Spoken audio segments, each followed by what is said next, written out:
já que é este, biblicamente, o padrão de atuação de Deus antes de eventos importantes. No Evangelho de João, Jesus chamou Satanás de o pai da mentira. Nós sabemos que ele é o mestre do engano. E eu quero que você acompanhe comigo, porque esse é o padrão. Sabendo que Deus atuaria, como normalmente ele faz, e ele fez ao longo da história, Satanás trouxe ao cenário global 3 ferramentas que ajudariam a sua obra de engano no tempo do fim. 3 ferramentas. Ferramentas que visavam neutralizar a ajuda divina que Satanás sabia muito bem já estava a caminho.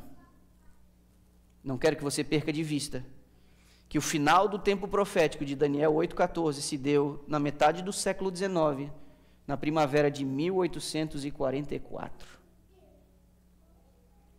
Essa, como eu disse, é a profecia de tempo mais extensa e abrangente de toda a Escritura. Ela começa com a restauração, a ordem para a restauração e edificação dos muros e do templo em Jerusalém no ano 457 a.C., e a revelação foi dada dentro do cativeiro babilônico. Ela começa lá, e ela vem se arrastando ao longo da história, como garantia e selo do seu cumprimento. Há um pit stop, há uma parada no início da nossa era, que marcava o batismo e a morte do Messias, porque a profecia de Daniel 9 estava dentro da profecia de Daniel 8, começavam no mesmo evento, no mesmo período, e é agora ao final das 2.300 tardes e manhãs, que você vê essa profecia se arrastando até o tempo que precede a segunda vinda do Messias. Essa profecia toca a primeira vinda do Messias e alcança um evento importante antes da segunda vinda do Messias. E é agora, justamente nesse período, que Satanás resolve colocar suas manguinhas de fora, e eu vou dizer a você, ele não economizou. A primeira ferramenta, a primeira arma satânica para o tempo do fim é essa aqui, que nós já vamos colocar na tela. Esse camarada, chamado de Charles Darwin, ele é considerado como uma das mentes mais importantes da ciência moderna. É dele a teoria da evolução, postulado no livro A Origem das Espécies. O que você tem aí na mão é uma foto da capa, da face do livro. Ao abrir a capa, você dá de cara com essa folha de uma edição bastante antiga desse livro. Um artigo publicado há alguns anos pela CBC aqui nos Estados Unidos classificou essa obra de Darwin, A Origem das Espécies, como sendo um dos textos científicos mais influentes e comentados da história. Nesta obra, ele apresentou a teoria de que as populações evoluem ao longo das gerações por meio de um processo de seleção natural, uma teoria que se tornou a espinha dorsal da biologia moderna. Charles Darwin escreveu o rascunho desse livro, A Origem das Espécies, pasme você, em 1842. Mas ele hesitou em publicar as suas ideias. 17 anos depois, 1859, seus pensamentos haviam se desenvolvido o suficiente para que ele se dispusesse a revelá-los. O impacto dessa obra, do pensamento evolucionário na ciência, impactou não só a ciência, mas a filosofia, a psicologia e a religião. E esse impacto é incalculável. Se formos apenas produtos do acaso, e nada mais do que uma coleção de genes e cromossomos, a vida terá pouco significado. A busca imprudente da felicidade pessoal torna-se o nosso objetivo final. A vida tem pouco ou nenhum significado aos seres humanos se eles forem simplesmente moléculas de proteínas aumentadas. Eu quero que você compreenda o impacto ético dessa filosofia, aceita por quase o mundo inteiro. Eliminando Deus da equação, se Ele não é mais Criador, você elimina qualquer possibilidade de prestação de contas num juízo futuro, e era exatamente aquele período que anunciava a chegada do juízo, o fim da profecia de Daniel 8,14. A gente precisa compreender algumas das razões que levaram o mundo e a academia a abraçar essa teoria. Havia uma decepção generalizada com a fé. O mundo, mergulhado numa era de trevas durante séculos, as pessoas eram manipuladas a partir de uma caricatura de Deus. Não era Deus, era uma caricatura de Deus. De um inferno sempre a arder em chamas, de um castigo, a menos que você pudesse comprar e pagar por sua salvação, dispensando suas energias, mutilando o seu próprio corpo, ou dando grandes somas de dinheiro à igreja. A evolução surge logo depois da Revolução Francesa e traz uma suposta libertação de um Deus que as pessoas temiam e até odiavam. Se é como a evolução diz, não há Criador, e sem Criador não há prestação de contas. Somos o resultado de um processo natural, sem qualquer responsabilidade futura. Essas implicações éticas, como você vê, são claras. Aceitar essa cosmovisão evolucionista, naturalista, tira Deus completamente da equação, e você não olha para o futuro como tendo que dar conta dos seus atos. Nesse mundo onde quem sobrevive é o mais forte, você percebe o impacto ético, que responsabilidade eu tenho com os meus semelhantes? Não, meu amigo, se eu sou mais forte, se eu sou mais esperto, se eu sou mais preparado que você, azar o seu. Essa é a ética por trás da cosmovisão evolucionista. A seleção natural. Você, bobinho, o problema é seu. Eu sou mais forte, eu sou mais esperto, se eu consigo passar você para trás. É assim que a vida funciona, é assim que nós chegamos até aqui. Eu não posso, ao falar disso, também esconder a minha preocupação com a juventude da minha igreja. Não só os que já estão na universidade, mas aqueles que estão a caminho dela. As instituições de ensino, públicas e privadas, influenciadas por uma filosofia falsamente chamada de ciência. Eu quero que você não perca a força da frase que eu acabei de dizer. Uma filosofia falsamente chamada de ciência. Evolução não é ciência, é um postulado filosófico. Porque as mesmas ferramentas que a ciência se utiliza para provar empiricamente algo, a evolução não consegue passar por essas ferramentas, por esse escrutínio, por esse crivo do empirismo. Ela não consegue, é uma teoria. A teoria da evolução exige fé, tanto quanto a minha e a sua crença num Deus criador dos céus e da terra. Porque nem Deus, e nem tampouco a teoria da evolução, pode ser analisada em laboratório. Você tem que escolher onde você vai depositar a sua fé. Pois bem, nessas instituições de ensino, públicas e privadas, influenciadas por uma filosofia falsamente chamada de ciência, eles não admitem, sob hipótese alguma, a interferência, ou sequer a existência de um Deus como o descrito nas Escrituras Sagradas. Os nossos filhos são alfabetizados na primeira infância, e nós delegamos essa responsabilidade à escola. E se eles forem para a universidade, terão passado de 17 a 20 anos numa sala de aula, recebendo todo tipo de influência, absorvendo uma visão de mundo contrária a toda a ideia de Deus. E a menos que nós, igreja e família, nos ajudemos a defendê-los, os ajudemos a responder aos insultos, às ameaças e aos escárnios a que eles estão submetidos diariamente, eles não vão sobreviver a isso e vão acabar absorvendo essa visão contrária a Deus nos seus anos de formação. Às vezes eu ouço o desabafo de um ou outro pai dizendo: eu não sei de onde ele tem tirado essas ideias. Meu irmão, pois eu vou dizer a você, algumas ideias estranhas que os nossos filhos têm admitido, têm defendido e têm assimilado, essas ideias são o produto de uma lavagem cerebral que se arrastou por um período de longos anos. Eu me lembro um professor de filosofia, quando eu fazia contabilidade no ensino médio, ele dizia, se o que a Bíblia diz a respeito de Deus é verdade, eu jogo o meu cérebro por aquela janela. Eu não sei como ele não me reprovou, porque eu disse, nem isso você consegue fazer.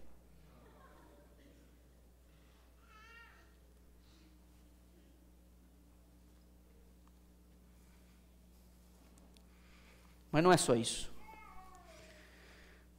Além da teoria da evolução sistematizada e propagada no meio do século XIX, no mesmo período em que a profecia de Daniel 8,14 encontra o seu cumprimento, surge uma outra teoria, que também dispensava a ideia de Deus como Criador e Juiz. Próximo slide, por favor. São esses dois camaradas aqui, esses dois parças. Friedrich Engels e Karl Marx. Esses dois camaradas escreveram, dentro de sua teoria de um socialismo extremo, o Manifesto Comunista. Olhe você, esta obra foi publicada em 1848, na mesma década. Karl Marx e Engels abalaram o mundo com essa obra, publicada lá em Londres, na data que você vê aí projetada, 1848, e depois traduzida em vários outros idiomas. O socialismo extremo, combinado com a declaração frequentemente citada de Marx, de que a religião é o ópio do povo, é a droga do povo, somado à centralização do poder para um seleto grupo que considerava os trabalhadores ou o proletariado nada mais do que blocos de construção na parede do Estado, levou ainda mais à desumanização dos seres humanos. Esses movimentos sociais, políticos, científicos e ideológicos colocavam uma estimativa extremamente baixa de toda a vida humana, logicamente descartando o conceito de um Deus pessoal como Criador do universo. O problema desse tratado aí é o seu verniz, o verniz da justiça social, o fim da opressão, o fim da desigualdade. Capitalismo selvagem! Não se engane, ainda que como postulado econômico a teoria de Marx e Engels já tenha se mostrado completamente ineficiente, o seu discurso utópico de um mundo mais igual continua sendo extremamente atraente, especialmente às mentes dos mais jovens. A juventude ignora, por falta de experiência e por a exposição absurda a esse tipo de conceito, eles ignoram por razões óbvias que o socialismo economicamente se sustenta até o dinheiro do mais rico acabar. Tem uma ilha caribenha aqui, a 90 milhas da Flórida. Eles começaram isso aí há 70 anos atrás. Eu nunca vi ninguém tentando nadar para entrar na ilha, só para sair dela.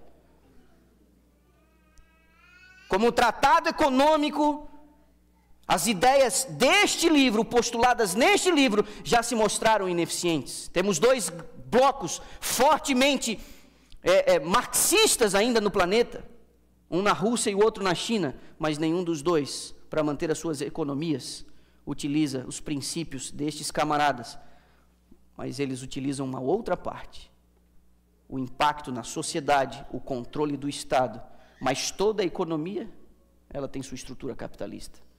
Utopia.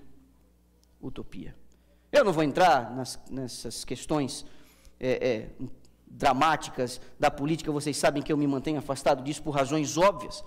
Eu só quero lhes dizer que o que está por trás das teorias desses dois camaradas é muito mais do que o vernizinho da justiça social.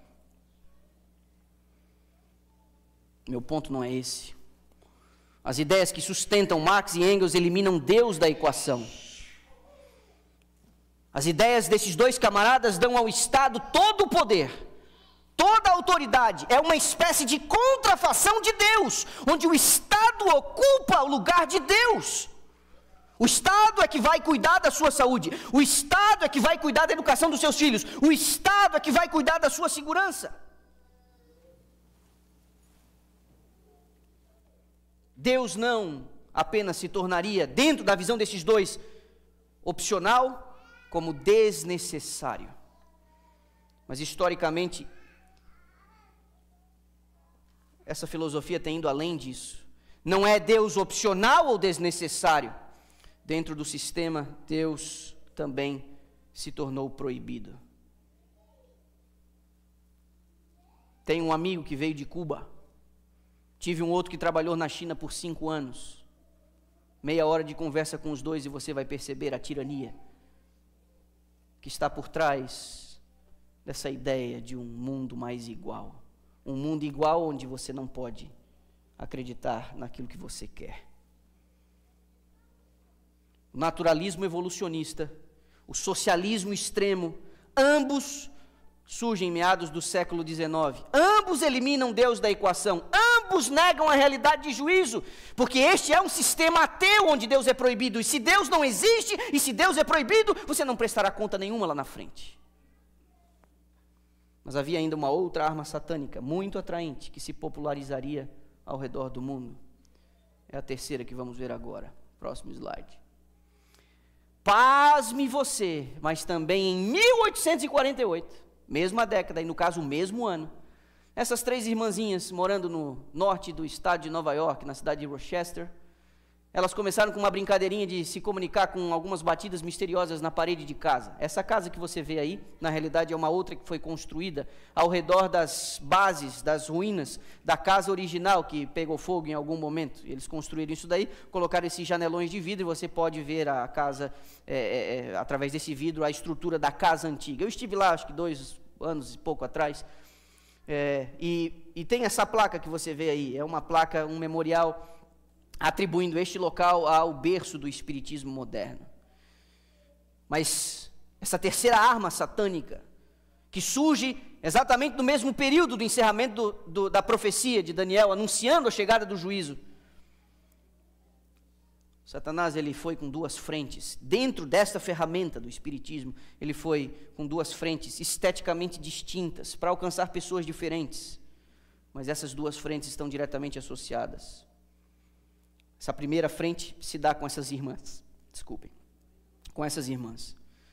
Nessa aparente brincadeira, elas passaram a se comunicar com os espíritos, através do que a história chama de batidas misteriosas. Em algum momento, uma delas disse, olha, é tudo uma farsa, foi uma brincadeira. E depois ela disse, não, era verdade. E aí entraram em descrédito. Não importa. Esses fenômenos ocorreram no final de março de 1848.